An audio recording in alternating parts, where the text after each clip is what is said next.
SBN, Sports Business Now. SBN is a division of Row 27, the digital sports marketing company, celebrating 5 years of creating TV spots, intro videos, and microsites for over 150 teams. See our work at row27.com. And by FanMaker, digital marketing tools for sports teams, featuring FanMaker Rewards, the most comprehensive and popular fan loyalty and reward system. Learn more about our apps at fanmaker.com. SBN Live. Welcome, sports fans. This is SBN Live, episode 29, where sports, marketing, and technology meet.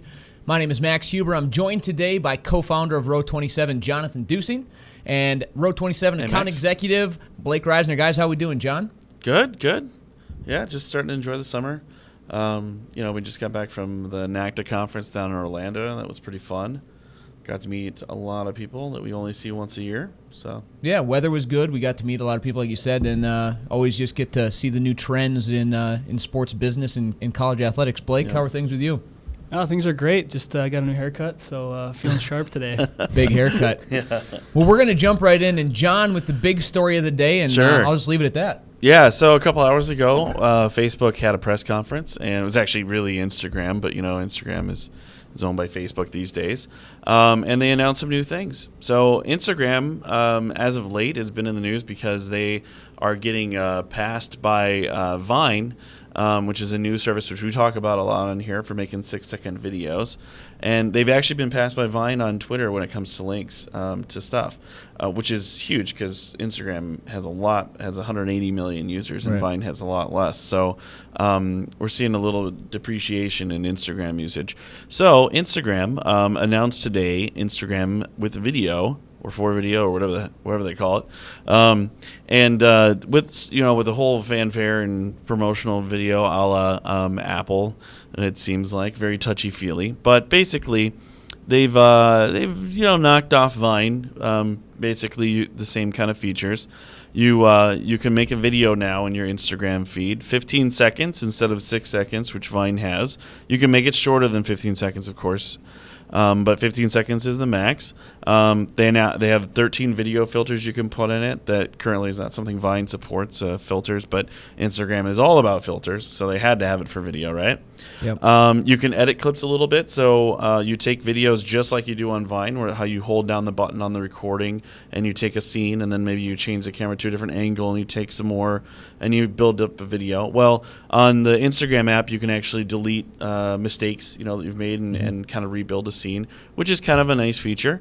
And it's available today. I downloaded it a couple hours ago and been playing with it a little bit, and it works just like Vine, but it's Instagram. So can you log into this? So you said you had to download it. So you had to download a whole new application? No, it's just part of the Instagram app. So you've got the button to take pictures, where it usually is, and next to that now is a video button. And if you click over to video, then you're now using the Instagram video. The thing I like about it in the feed, the pictures or the videos just show up just like pictures do. They're just a square, and you just the ones that are videos have a little camera in the corner, and you tap it to play the video. So it's very seamless, and unfortunately, although I think Vine is better, Instagram with their 180 million users and Facebook integration is at least on a numbers basis is going to kill Vine very quickly. Yeah. Do you think Vine's going to go away because of this? I don't think so. So Vine is owned by Twitter, and Twitter has made no buts about it. They don't like Facebook and Instagram. So that's why you can't see your Instagram pictures in the feed, and you won't see Instagram videos in the feed, in your Twitter feed. Vine will still be the one that shows up right in your Twitter feed that you can play. Instagram will be nice because these videos will play right along in the Facebook feed, which is cool. I don't see Vine going away. I mean, that's Twitter's solution. This is Facebook's solution. I personally have beliefs that Facebook is, got a couple more years. I think they're just on the edge of being not cool right now, with mom and dad and aunts and uncles and all the crap that goes along with that. So I think Twitter has more of a future long term. So this kind of thing will just kind of sort it out. They needed this feature, Instagram and Facebook video, and is kind of where things are at right now. So Nice. Blake, any thoughts on the new video application from Instagram? Yeah, no, I think John covered it pretty well. I guess the one thing that's kind of cool about it too is you can select which image would kind of be like the title image for your video. yeah, from anywhere in the video. So which it's is not awesome. it's not just that initial. Yeah, it's not just anywhere. whatever they come up with, which is cool. So I would still encourage brands. We've talked a lot about brands starting to use Vine, and obviously teams are already using Instagram more and more. It's becoming a centerpiece of any team's social media, social networking marketing. So I would say continue to do what you do on Instagram and start doing some videos. And in 15 seconds, you can do some really cool stuff. Like same kind of things we talked about, I think, last week or the week before. We talked about doing interviews on Vine and doing, doing quick answers and stuff that you can snip it into 15 seconds, and nothing's changed there. So I think brands should hop on that as quickly as possible. There'll be a little novelty to the first videos too. So Yeah, I mean, like you mentioned, a lot of these sports teams already have an Instagram account. Now utilize it for this aspect as well. Mm-hmm. Well, we're gonna hop on to our next story, and this involves the city of Detroit. The Ilitch family is looking to has agreed to a $650 million hockey arena for the hockey team in Detroit. They're probably looking to replace Joe Louis Arena, which was opened in 1979. So it's the fourth oldest NHL hockey arena. I think it's great for the city of Detroit. It's going to have an entertainment district built around it as well. The Red Wings, a new place for them to call home. Blake, I know you're a hockey guy. Just any thoughts on this and the impact it could have? Well, yeah, I think as far as hockey organizations go, I mean, the Red Wings are class act, and what they bring to that city, they definitely deserve a new facility like that. I've always been kind of split on some of these new stadiums and the public funds that it uses to create them, but I think with the Ilitch family putting up a large amount of the cost, it makes sense for the city itself as well. So I think it'd be great for them and great for the city. Yeah, a lot of private money, and there will be some public money, but they emphasize that there's not going to be any new taxes on this, and replacing the almost. Not quite 30, but 25-year-old. Nowadays, I mean, people want the new, they want the new fancy arena. So I don't know. This is probably a good thing for Detroit. What do you think, John? Yeah, definitely a good thing for Detroit. I really like that they did it the right way, which is not by, having taxes, which is we don't do here in Minnesota. We've got the Viking Stadium being paid for by slot machines that nobody wants to use, right. and all kinds of things. So I'm all for it. If the team and organization and everything can afford it and get the local business community involved, then go for it. The other cool thing is the proposed 45-block area described as an entertainment district, which will also include retail, office, and residential space, which is the and only parking. way that people build stadiums anymore. It's about a whole district, exactly. You can't have those facilities that are just out in the middle of nowhere with nothing around them. No. Because and even when you do, like in Phoenix, when they built the Cardinals Stadium, they still built a whole entertainment. Around it. So just in the middle of the desert, but but at least they built. Still got to build it. like a mall and stuff to go with it. Yeah, exactly. So that'll be interesting to see that come along for Detroit, and hopefully that can revitalize that city. Moving on, keeping in the sports marketing realm. Interesting one here, mixing politics and the NBA. It'd be interesting if Jason was here today to talk about this, but it looks like the White House is looking to somehow combine a marketing partnership with the NBA and Obamacare to help promote health law. They don't know if this is going to involve partnership with getting names like LeBron James involved to help pitch it, or if there's just going to be some logo integration. But there are talks from the White House that have said that they would like to have an integration here with this new health insurance options and the NBA. Guys, thoughts on this? John, we'll start with you. Yeah, well, there is, I believe, somewhere close to 50, 80 million people that need to get on board with these programs because there's penalties and stuff if you don't. So they need like a huge educational campaign. So it would be cool to take it a little bit more mainstream and get the NBA involved or any other organization. I'm sure it's probably just one on a list of major organizations they want to partner with. But it can't hurt. And there's just a big, huge information campaign that needs to happen. So it could be good for everybody involved. Yeah, Blake?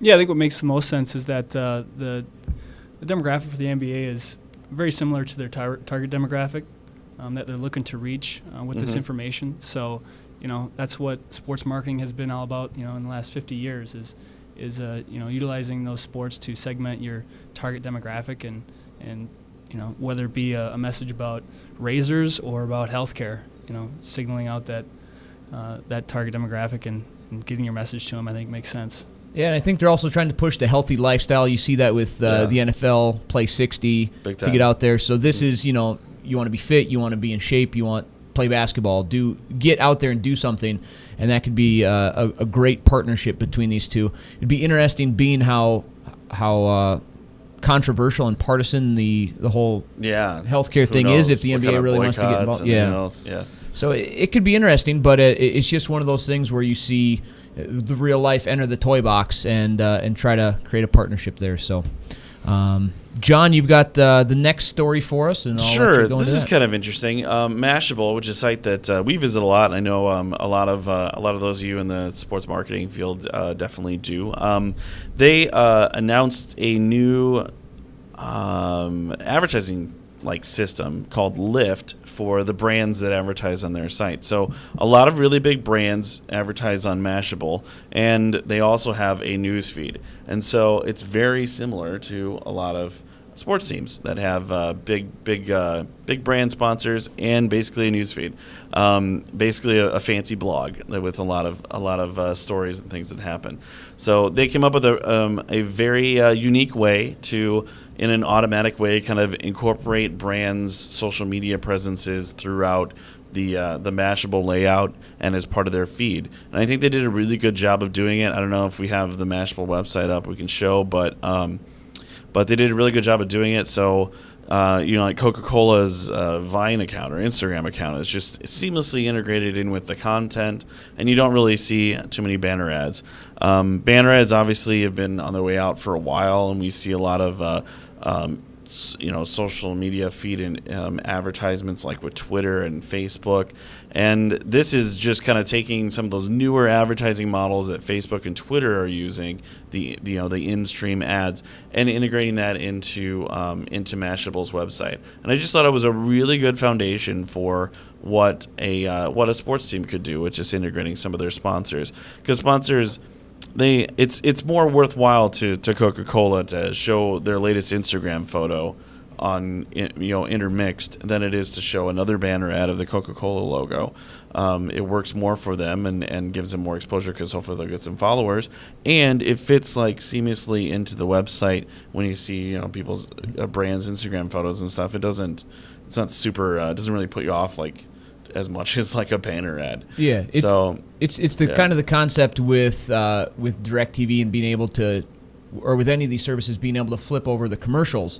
I mean, banner ads, people probably see those the same way nowadays, where they see one and just hardly ever pay attention to it. But if it's in your feed and there's some content built around it, you're probably more likely to get something out of it and to pay attention to it, like you said, Instagram photos and things. And I'd of that really nature. like to see sports teams take a little more initiative with their websites and their sponsorships and try to do something more like this, where it's more integrated instead of just slapping some banner ads on it and calling it a day. So, Blake? Yeah, definitely when the content is meaningful to the individual, I think it has much more power and much more valuable. Yeah, so it'll be interesting to see what kind of sports teams kind of take this approach that John talked about. Probably, hopefully the way of the future and more. Yeah, teams I think we'll see more feed-based, sports teams websites, because that's really what it's all about, especially a college where there's 20 sports going on, and you want to be able to kind of filter out the sports that you want to actually listen to and pay attention to. So. Cool. Well, let's hop over to Blake. He's got a story for us now about rap mogul Jay-Z. Yep, Jay-Z, Roc Nation Sports, Jay-Z's new sports agency, has just been granted certification by the NBA Players Association to represent NBA players in contract negotiations. So now he can bring his celebrity clout to the negotiating table. It's pretty interesting. He's a partial owner in the NBA. He's also signed some deals already, WNBA, and trying to expand out throughout that. I feel like Jay-Z is obviously he's using his brand presence positively, but I feel like he's just going to take the entire world over. Yeah, right. It's cool. He's obviously hell-bent on really having a sports business, whether it be, the actual team ownerships or a mega agency. So more power to him. I think it's kind of cool, and it really, like you said, his celebrity status is definitely worth a couple bucks on a contract. Yeah. He's gonna have some pretty good success, especially if he can hook a couple of big guys. It looks like, looking at the story, Blake, it looks like he's possibly going to get Kevin Durant, who left Landmark Sports and might already join him. So if he can reel that one, and that's one of the biggest players in the NBA to join him right off the bat. Yeah, absolutely. And it's going to be interesting to see what his celebrity brings to the table, and kind of where he goes with it, whether it be, kind of putting the players first and having their celebrity be more paramount, or tying it in with some other promotional opportunities that he has going on. Yeah, there might be a little competition there, but if he's the guy, who's going to have all the good guys. You're probably I'm sure he's willing to step back into the shadows once contracts are signed. Yeah, he's obviously a very smart businessman, and like you said, I think he's definitely serious about being in the industry and doing it the right way. So that would be the right way, is to put the player first. And it might be cool just to see what an outsider really does with this, because obviously sports agencies, it's a pretty entrenched thing. They've got certain ways of doing things that may or may not be highly ethical, and maybe he'll bring something new to the table that, because obviously I believe he has a label, sorry, so he's used to like working with different rappers and signing people, so he may bring like a completely different process to the whole business. So yeah, and it just off subject with Jay-Z, the NBA Finals, he had a 2.5-minute commercial. He bought out the entire commercial break just to launch his new album that's coming out. So the guy is, like I said, he's just trying to take over the NBA. He's got players, he's got a team, he's taking over commercials. He's got Beyonce.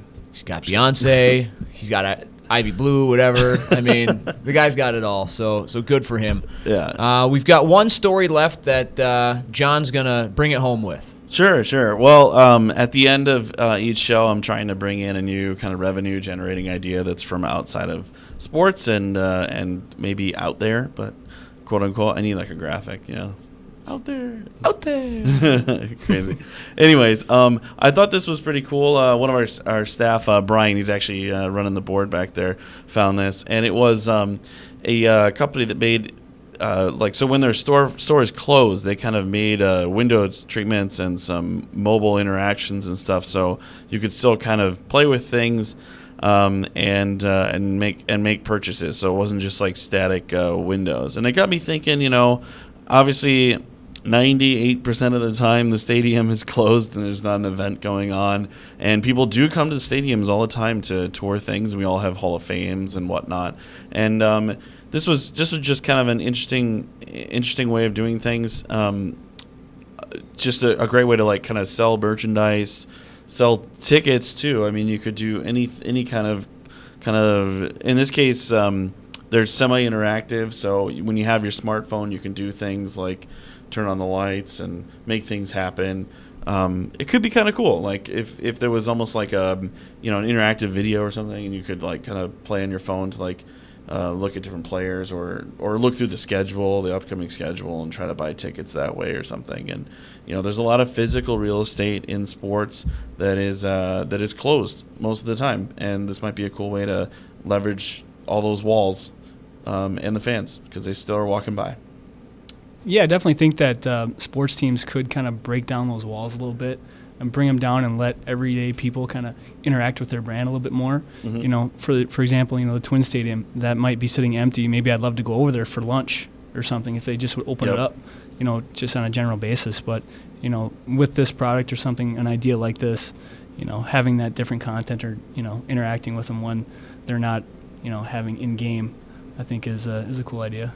One of the things that first came to my mind was actually stadiums that barely house anything, like when the Olympics left Beijing or some of these places. You're going to have a lot of real estate that you just spent millions upon millions of dollars building, and it might not get the use that it needs or deserves. So finding ways to do that in those facilities as well, not just ones that are currently being used by teams, but they might be on the road or off season. So might as well find use for these facilities that are beautiful and grandiose. And heck, even on game day, you know, like we see sponsors, you know, bring in street teams and stuff like that. Like having kind of a interactive kiosk type thing that would allow you to, like, you know, peruse the rest of the season's tickets, packages, and games that are coming up or something like that, and purchase, you know, through your mobile phone or something like that would be pretty cool. So it's a little out there, quote unquote, trademark. I don't know, but it was an interesting idea, and I thought I would just kind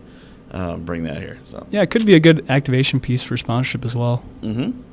So I don't know, John, put a trademark on it. Yeah, I'll work on that. One of these days. All right. All right. Well, everybody, thanks for watching. Check us out on Twitter at SB Now, or check us out online at sportsbusinessnow.com, and join us next week right here on SBN Live.